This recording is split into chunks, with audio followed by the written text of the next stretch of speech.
Assalamualaikum warahmatullahi wabarakatuh.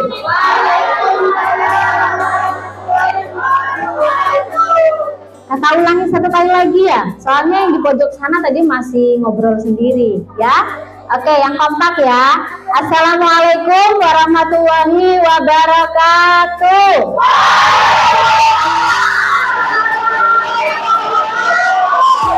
Biasa sekali kompak kalau begini ya. Oke, baik. Ada yang tahu nggak hari ini materinya apa? Ya di sini sudah tampil ya. Oh ya.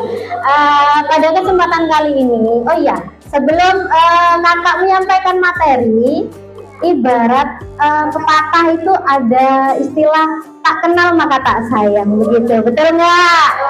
Ya, supaya adik-adik semuanya sayang sama Kak Ila, yuk kita kenalan dulu ya. Oke, perkenalkan nama kakak adalah Hijratul Ilahiyah, tapi biasa dipanggil dengan Kak Ila, begitu ya. Nah, pada kesempatan kali ini Kak Ila diberi amanah nih oleh ibu-ibu guru untuk menyampaikan materi terkait kesehatan remaja. Nah, apa sih kesehatan remaja itu? Nah, nanti kita akan simak baik-baik. Tapi sebelum itu, kakak akan tampilkan video satu saja. Mohon disimak baik-baik, begitu ya.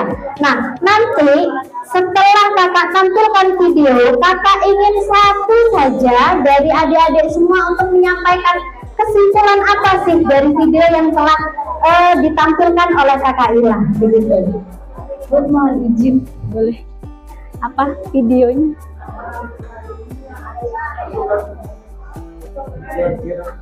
Oh iya, videonya ya Pak ya.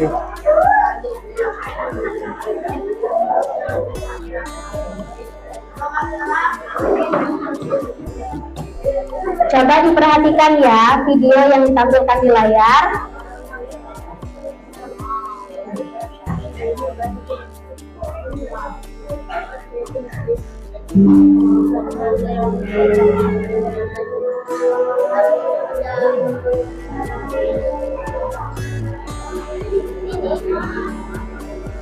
Apa itu remaja? Remaja itu apa seperti ini?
Nah, sudah cukup 1 menit saja, begitu ya, jangan lama-lama.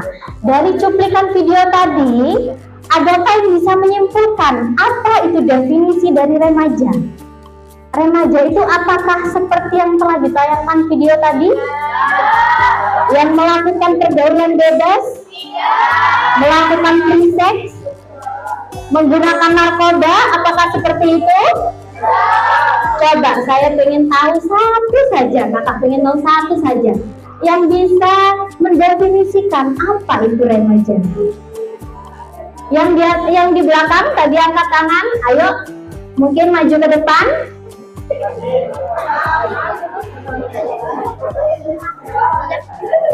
Ada yang berani?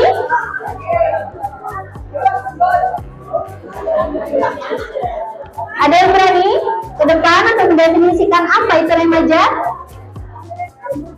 Oke, masih belum ada yang berani, tapi nanti setelah kakak paparkan materinya, kakak harapkan ada perwakilan dari adik-adik yang menyampaikan apa itu tentang remaja begitu ya.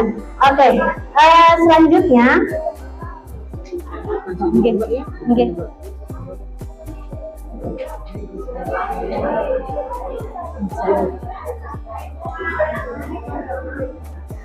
Nah, tadi kesehatan remaja. Next balik. Ini untuk kalau pulang. Oh, gitu. Matur nuwun. Kesehatan remaja itu terdiri dari dua kata, sehat dan remaja. Sekarang sehat. Apa itu sehat? Nah, sehat itu menurut WHO adalah keadaan yang sempurna secara fisik, secara mental maupun sosial, dan tidak hanya terbebas dari penyakit dan kecacatan. Jadi definisi sehat itu sendiri tidak hanya sebatas sehat fisik saja, tapi keadaan yang sempurna dari segi fisik, mental, sosial, dan bukan hanya sekedar dari penyakit atau kecacatan saja. Jadi biasanya kan adik-adik mendefinisikan sakit itu sakit demam, batuk. Nah, itu masuk sakit apa namanya? Sakit secara fisik. Nah, misalkan secara fisik kita sehat, tapi di luar itu adik-adik ada nih seorang remaja yang sedang depresi habis putus cinta misalkan. Apakah itu dinamakan sehat? Ya enggak dong, karena definisi sehat di sini adalah keadaan yang sempurna secara fisik, mental, dan sosial. Jadi tidak hanya sehat secara fisik saja, sehat secara fisik, kemudian sehat secara kejiwaan atau mental, dan hubungan sosial dengan masyarakat. Selanjutnya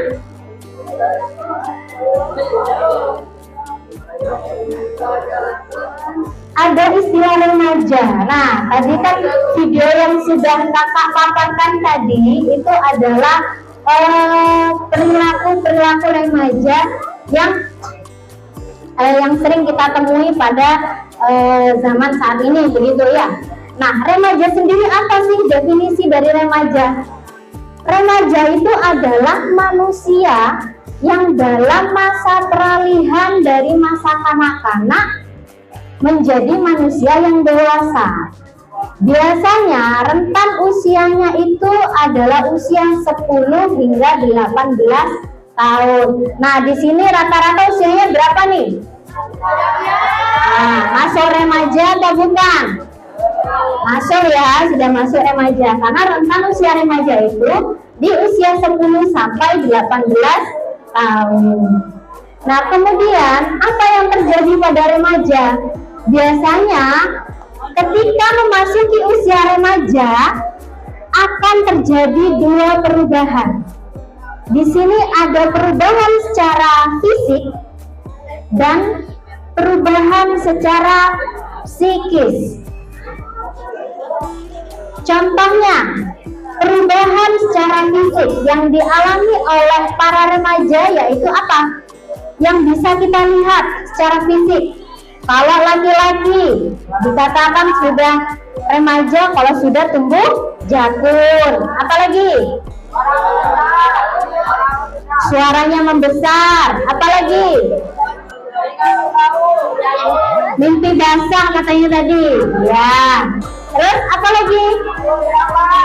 Nah, dadanya semakin melebar, begitu ya. Kalau untuk yang remaja laki-laki. Sekarang untuk remaja perempuan bagaimana? Payudara semakin membesar. Kemudian apalagi? Mengalami menstruasi. Sudah pinter-pinter ya, luar biasa sekali. Kemudian apalagi adik-adik? Tumbuhnya jerawat. Nah, itu adalah perubahan fisik yang bisa kita lihat pada usia anak yang sudah memasuki masa-masa remaja. Kemudian ada lagi perubahan secara psikis. Nah, secara kejiwaan begitu. Biasanya ditandai dengan apa nih? Perubahan psikis yang sering kita ketahui. anak itu sudah menginjak masa remaja? Ada yang tahu? Menyukai lawan jenis. Dapat coklat ya dari kakak. Yuk, bawa coklat loh kakak.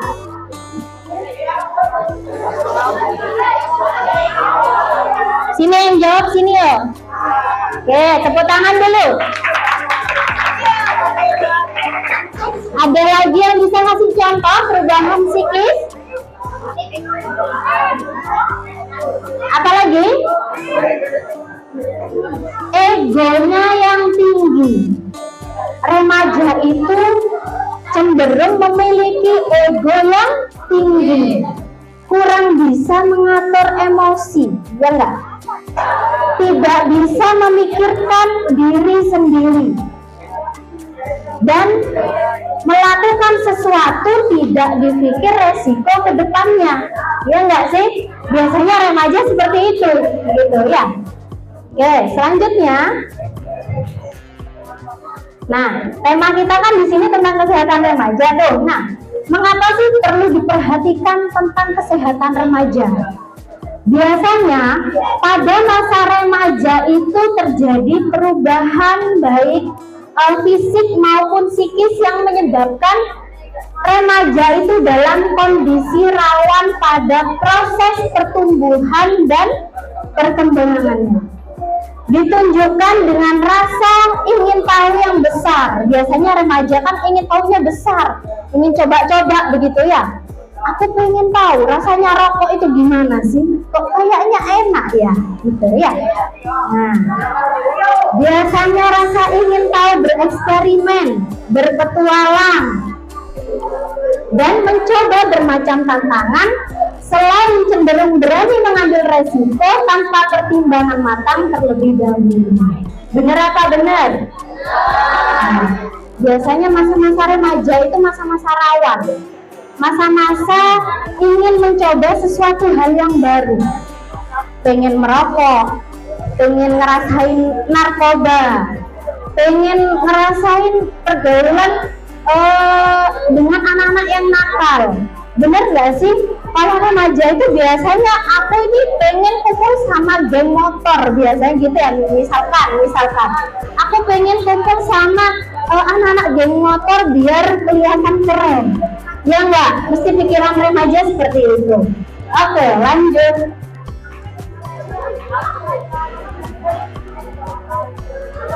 Nah, kemudian bagaimana sih situasi kesehatan anak usia sekolah dan remaja pada saat ini? Nah, data ini kakak ambil dari Riskesda 2019 dan BKKBN tahun 2019. Nah, biasanya banyak sekali terjadi masalah kesehatan yang terjadi atau yang dialami oleh anak-anak remaja pada saat ini. Yang pertama yaitu tentang masalah kesehatan reproduksi dan HIV/AIDS. 4% dari data yang kakak peroleh itu adalah menikah usia 15 sampai 24 tahun. Kemudian 6% menikah di usia kurang dari 15 tahun. Apalagi di Bondowoso masih trending kasus pernikahan dini. Katanya orang desa, kalau nggak cepetan nikah takut nggak laku ya. Nah, sekarang hilangkan persepsi seperti itu, begitu ya. Kemudian kehamilan remaja 48 dari 1000 remaja dan 1,7% terkena HIV/AIDS. Ada yang tahu apa itu HIV/AIDS?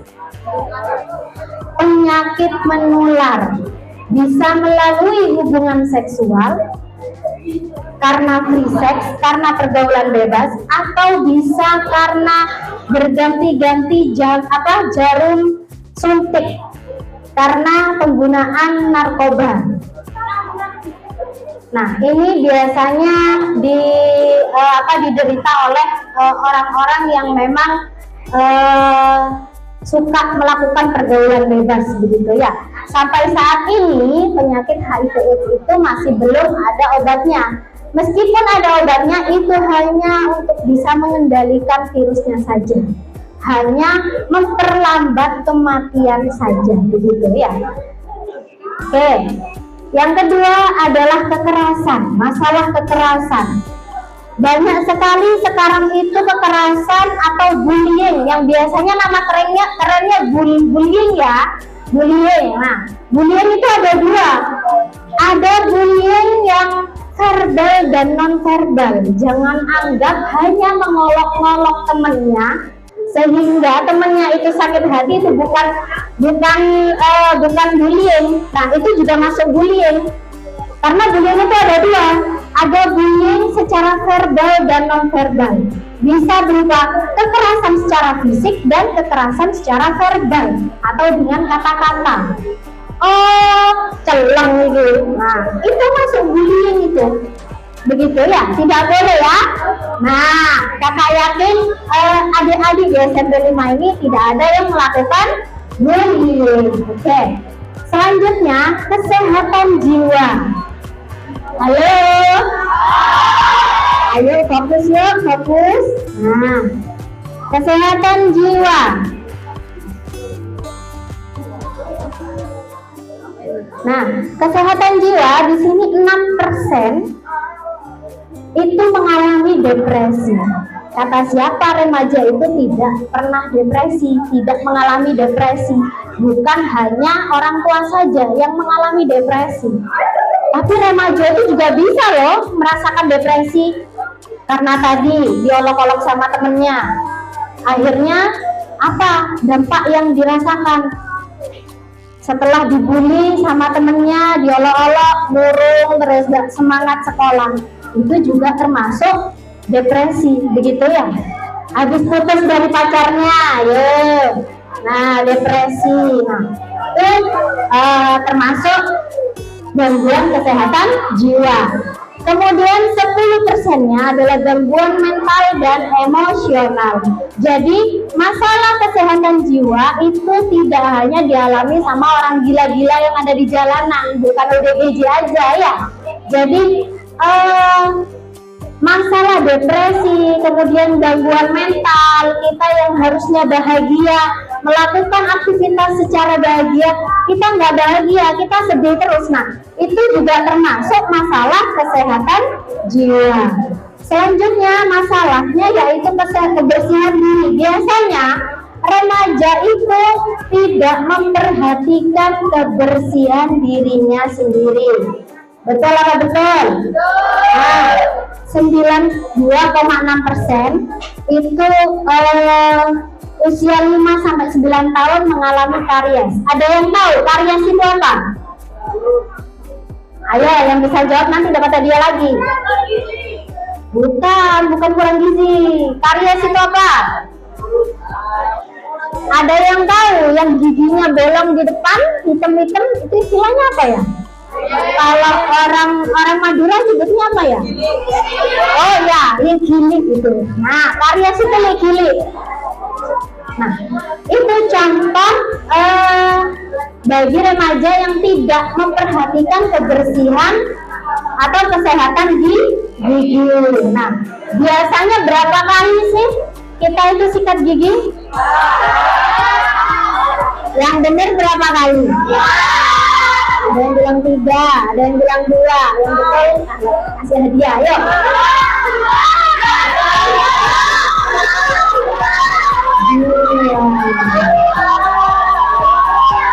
Sikat gigi setelah makan dan sebelum tidur. Kemudian lanjut ya. Nah, ini masih ada lagi nih, banyak sekali ya ternyata masalah kesehatan yang dialami oleh anak usia sekolah dan remaja. Selanjutnya adalah status gizi. Status gizi itu kebanyakan 32% anak usia 15 sampai 24 tahun mengalami anemia. Apa itu anemia? Kurang darah, bukan kurang dana ya. Bukan kurang dana ya, tapi kurang darah. Oke. 9% remaja mengalami kurus. Ya. Dan 17%-nya mengalami gemuk atau obesitas. 26% pendek atau stunting. Nah, status gizi ini perlu kita perhatikan supaya tidak terlalu kurus, tidak terlalu gemuk, dan tidak stunting. Ada yang tahu nggak stunting apa? Tidak hanya pendek ya, kurang tepat, betul tapi kurang tepat. Apalagi masalah stunting. Stunting itu apa? Pertumbuhan tinggi dan berat badan serta perkembangan otak yang terhambat. Jadi kalau kita kurang gizi maka nanti bisa kita mengalami stunting, begitu ya. Jadi dampak dari kurangnya kita mengkonsumsi makanan yang bergizi itu akan terjadi stunting. Selanjutnya adalah naksa. Naksa ini adalah narkotika dan narkoba. 6% dari remaja 6% dari remaja itu adalah perokok aktif. Dan 27%-nya pengguna narkoba adalah pelajar. Jadi jangan coba-coba mengkonsumsi narkoba ya, karena narkoba sekarang bukan hanya sabu-sabu saja, banyak sekarang pil yang dioplos itu juga bisa loh jadi narkoba ya. Kemudian penyakit tidak menular, 2% itu terkena asma, 7,2% kadar kolesterol, 0,7% penyakit jantung, 11%-nya terkena resiko diabetes. Halo? Oke. Jadi sekarang itu jangan beranggapan aku masih kecil kak, aku nggak mungkin terkena diabetes, nggak mungkin aku terkena kolesterol, penyakit jantung ataupun gagal ginjal. Kata siapa? Di berita kemarin tahun 2023 gencar-gencarnya berita yang menyampaikan bahwa anak usia remaja itu banyak yang terkena gagal ginjal. Karena apa? Karena apa? Bukan karena sering merokok lagi, karena makan makanan yang instan. Siapa suka cilok? Siapa suka sosis? Siapa suka makanan yang berbalado? Nah, itu yang menyebabkan gagal ginjal. Jadi sampai mulai sekarang dihindari ya makanan-makanan yang seperti itu ya. Itu tidak baik. Selanjutnya, kondisi kesehatan anak usia sekolah dan remaja itu sangat erat kaitannya dengan perilaku atau kebiasaan kita. Kebiasaan kita itu akan mempengaruhi kesehatan kita. Yang pertama adalah asupan gizi. Bagaimana sih asupan gizi kita sehari-hari? 65% remaja itu tidak suka sarapan. Di sini tadi sudah sarapan semua?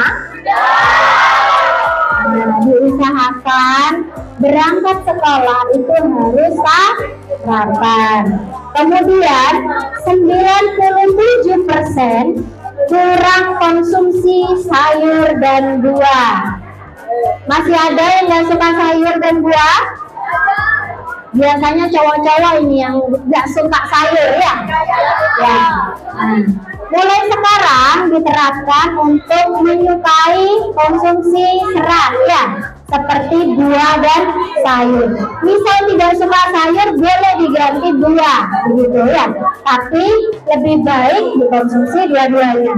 Selanjutnya, 98% tidak minum tablet tambah darah. Nah, contohnya seperti ini. Adik-adik, ada yang pernah konsumsi ini? Nanti biasanya dikasih ya Bu ya, dari sekolah. Nah, ini adalah tablet tambah darah. Ini biasa dikonsumsi oleh remaja putri khususnya ya. Kenapa harus dikonsumsi? Ini bukan obat, tapi ini adalah suplemen tambah darah. Nah, wanita itu kan nanti akan ada proses melahirkan ya. Nah, Di situ nanti Bu, adik-adik mohon maaf. Nah biasanya kita ketika hamil nanti ketika dewasa perempuan itu akan diberi vitamin tambah darah untuk mencegah terjadinya pendarahan ketika melahirkan. Tapi untuk mencegah itu kita harus mengkonsumsi sedini mungkin. Jadi tidak harus menunggu kita hamil dulu atau kita menunggu dewasa dulu. Jadi bisa dikonsumsi mulai saat ini, begitu ya. Untuk menghindari apa? Untuk menghindari kurangnya darah atau anemia. Selanjutnya yaitu konsumsi makanan tidak sehat tiap hari. Ini adalah perilaku yang buruk ya, ya. Nah, makanan yang manis. Contohnya kayak apa? Makanan manis, permen, es. Nah, itu nggak baik ya. Boleh konsumsi tapi jangan berlebihan. Kemudian makanan asin. Makanan instan itu seperti sosis, mie, apalagi ya pokoknya yang mengandung saus begitu. Nah itu tidak boleh ya. Makanan yang mengandung penyedap. Nah tadi sudah disebutkan kayak cilok. Kemudian kebersihan diri dan aktivitas fisik. 45% remaja itu tidak mencuci tangan dengan benar. Coba, ada berapa langkah mencuci tangan dengan benar? Ada bilang 6, ada 7, ada 5, ada berapa lagi? Ada 8. Yang benar berapa? Ada 6. Ayo diikuti ya, kakak ajari bagaimana cara mencuci tangan yang baik dan benar. Cuci tangan yang pertama adalah telapak tangan. Ayo dipraktekkan ya. Telapak tangan digosok. Telapak tangannya digosok. Nah, itu langkah pertama.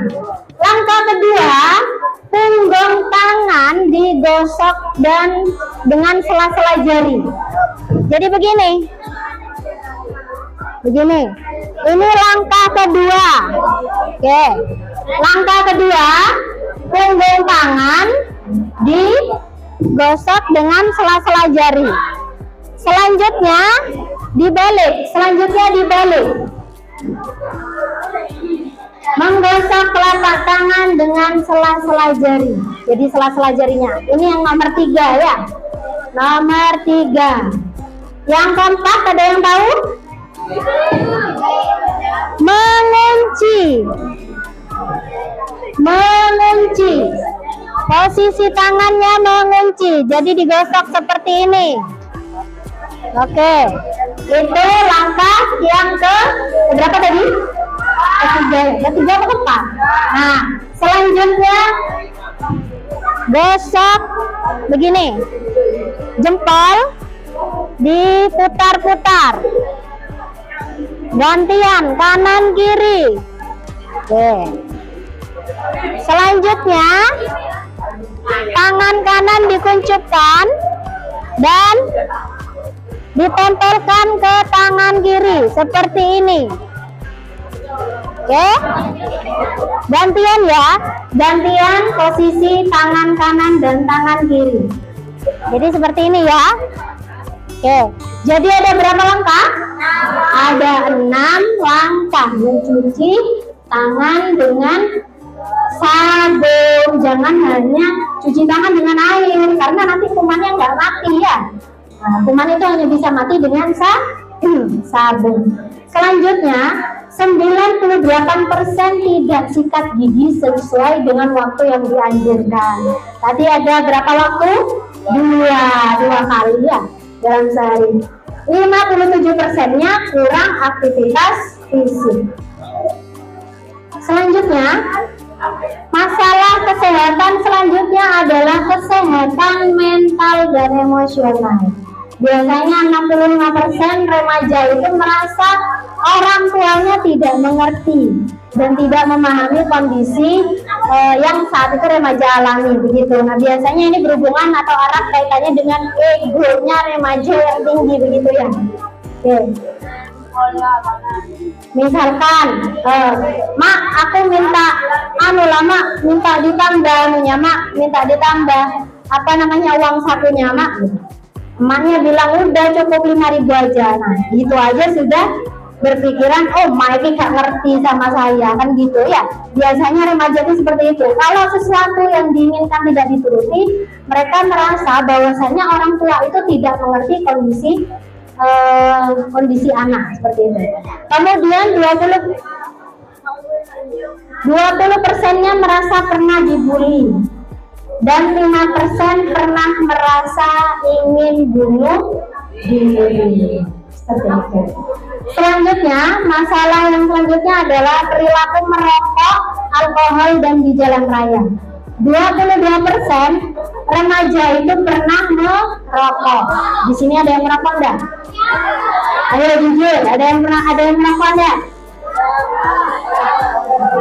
Jangan ya, yang belum jangan dicoba. Yang sudah coba, mohon untuk berhenti. Awalnya sih coba-coba ya, karena enak, ketagihan terus begitu. Nah, rokok itu kandungannya sangat berbahaya, begitu ya. Jadi minta tolong bagi yang belum jangan mencoba-coba untuk merasakan rokok. Yang sudah mohon untuk berhenti begitu. Selanjutnya, 4% pernah konsumsi alkohol dan 37%-nya tidak pernah pakai helm saat berkendara. Jadi adik-adik, halo, adik-adik yang sudah dapat izin dari orang tua boleh mengendarai sepeda motor ke sekolah, tetap harus pakai helm.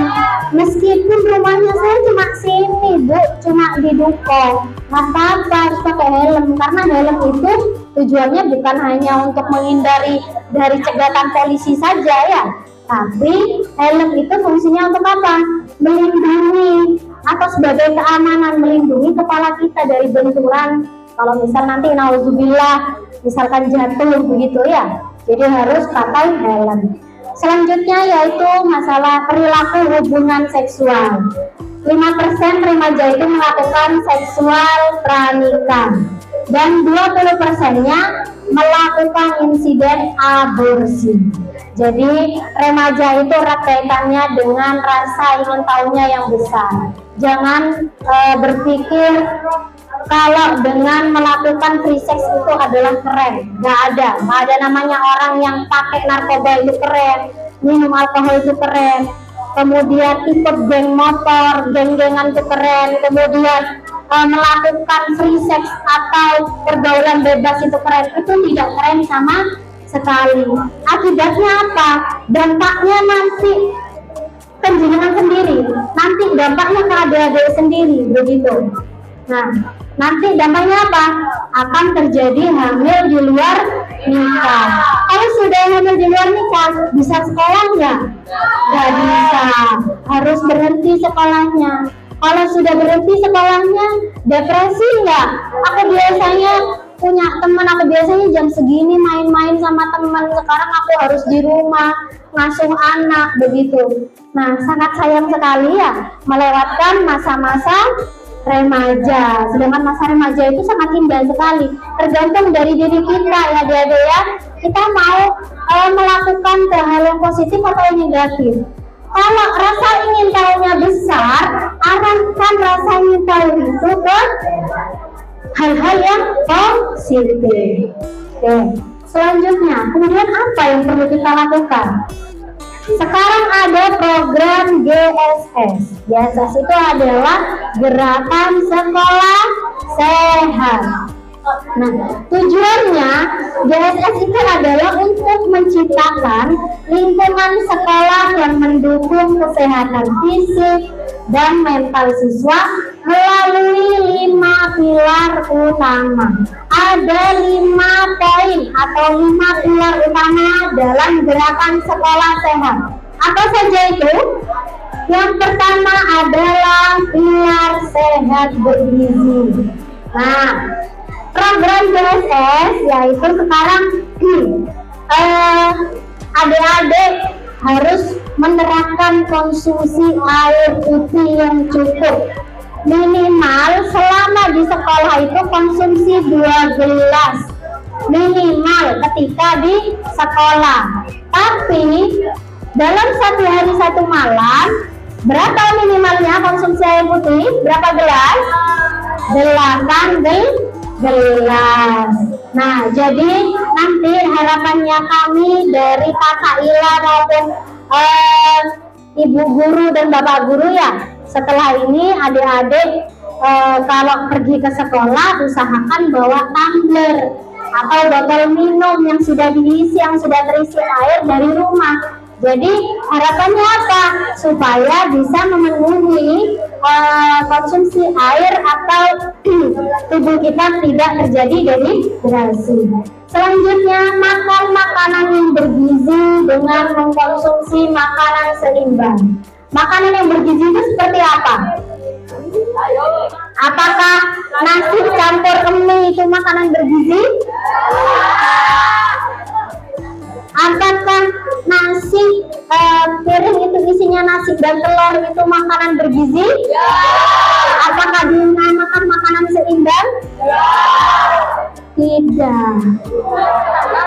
Makanan seimbang itu jika dalam satu piring itu terdapat karbohidrat, protein, dan serat. Jadi harus ada sayur, ada nasi, dan ada protein. Nah, itu maksudnya makanan seimbang. Selanjutnya, menghindari konsumsi makanan cepat saji, tinggi gula, garam, dan lemak. Jadi mulai sekarang menghindari makanan-makanan yang instan, seperti mie instan. Cilok-cilok itu dikurangi, bukan tidak diperbolehkan, tapi dikurangi. Makanan saus-saus itu juga tidak boleh, sosis. Kemudian konsumsi tablet tambah darah bagi remaja putri untuk mencegah anemia. Jadi kalau sudah dikasih tablet tadi ya sama Bu Guru itu, nah tablet seperti ini, jadi minta tolong diminum secara rutin. Selanjutnya, pilar yang selanjutnya adalah sehat fisik. Sehat fisik itu bisa melakukan dengan cara senam bersama dan olahraga minimal seminggu sekali di sekolah, begitu ya. Nah, kalau di rumah seminggu boleh dilakukan 3 kali. Jadi olahraga itu tidak harus nge-gym. Aku nggak punya uang buat nge-gym Kak, gitu. Aku nggak punya sepeda mau olahraga. Olahraga itu bisa dilakukan kapan saja dan di mana saja. Kita jalan kaki saja itu juga termasuk olahraga, seperti itu. Jalan kaki dan kebugaran di sekolah dan melakukan peregangan minimal 1 kali tiap pembelajaran.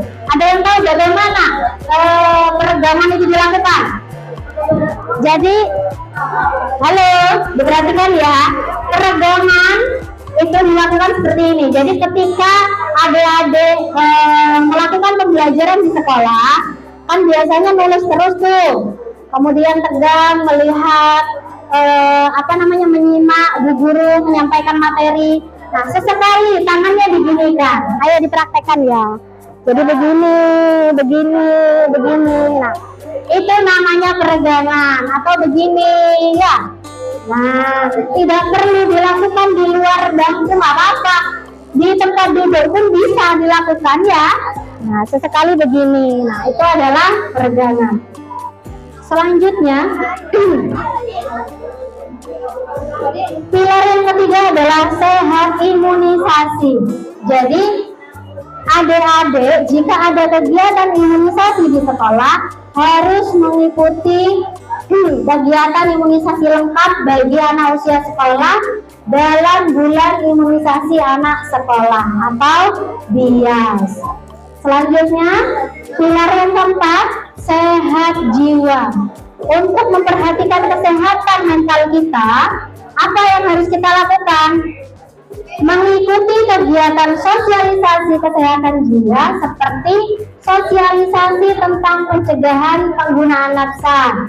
Kemudian cara mengatur emosi kita latih, yang biasanya emosian, ngamuan, dikontrol lagi emosinya. Kemudian pemanfaatan sosial media dengan bijak. Sekarang itu kita sangat dimudahkan dengan adanya handphone. Kita bisa mengakses seluruh informasi yang kita butuhkan di sosial media. Tapi sosial media itu tidak positif dan negatifnya itu tergantung kita sebagai pengguna. Jadi mau dibuat positif atau negatif itu tergantung kita. Jadi adik-adik minta tolong ke depannya nanti lebih memperhatikan lagi bagaimana penggunaan sosial media yang baik dan bijak seperti itu. Selanjutnya, rajin beribadah. Rajin beribadah untuk meningkatkan spiritualitas. Nah, ini biasanya juga sudah diterapkan nih di sekolah-sekolah dengan cara sholat berjamaah. Biasanya ada tambahan jam untuk sholat duha berjamaah, kemudian sholat duhur berjamaah, atau melakukan doa bersama sebelum melakukan pembelajaran. Selanjutnya, berbagi cerita ketika ada masalah, bisa dengan melakukan konseling bersama guru atau orang tua. Jika ada kejadian bullying atau jika remaja itu melakukan merasakan ketidaktenangan pada mentalnya, misalkan aku tadi habis ditengkari itu sama temen, terus akhirnya berdampak pada psikisnya adik-adik semua, akhirnya murung, tidak semangat sekolah. Jadi minta tolong kalau punya masalah jangan dipendam. Di sini kita punya bu guru, kita punya orang tua, ceritakan kepada orang tua dan ibu guru. Jadi nanti biar kita diberi solusi supaya hati kita semakin tenang. Oke, selanjutnya pilar yang terakhir adalah sehat lingkungan. Sehat lingkungan ini yaitu yang pertama membiasakan cuci tangan memakai sabun. Yang kedua, membuang sampah pada tempatnya.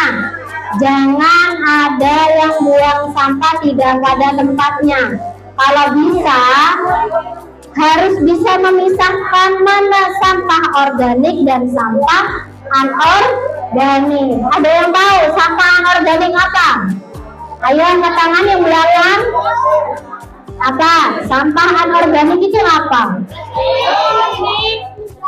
Ya, seperti plastik kok daun. Kalau daun itu masuk yang sampah organik. Yang sampah organik itu adalah sampah yang bisa terurai. Jadi contohnya daun. Kalau anorganik itu seperti bungkus jajanan itu ya, seperti plastik. Nah, itu masuk anorganik.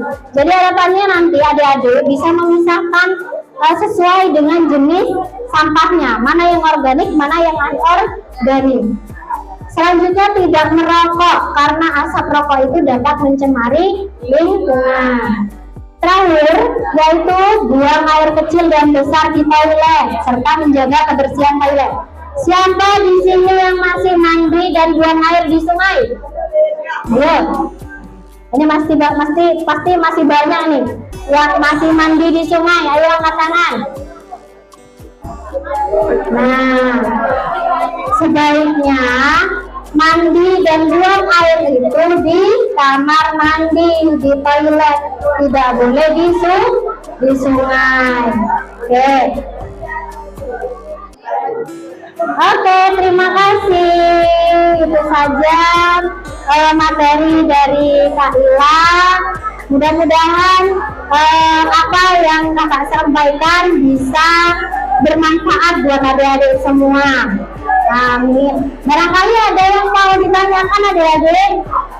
Ayo, mungkin ada yang mau ditanyakan sebelum kakak akhiri? Dari sebelah sini?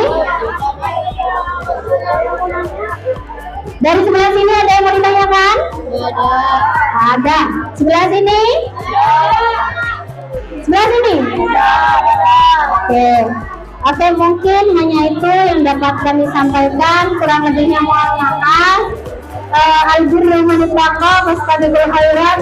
Wassalamualaikum warahmatullahi wabarakatuh. Waalaikumsalam warahmatullahi wabarakatuh.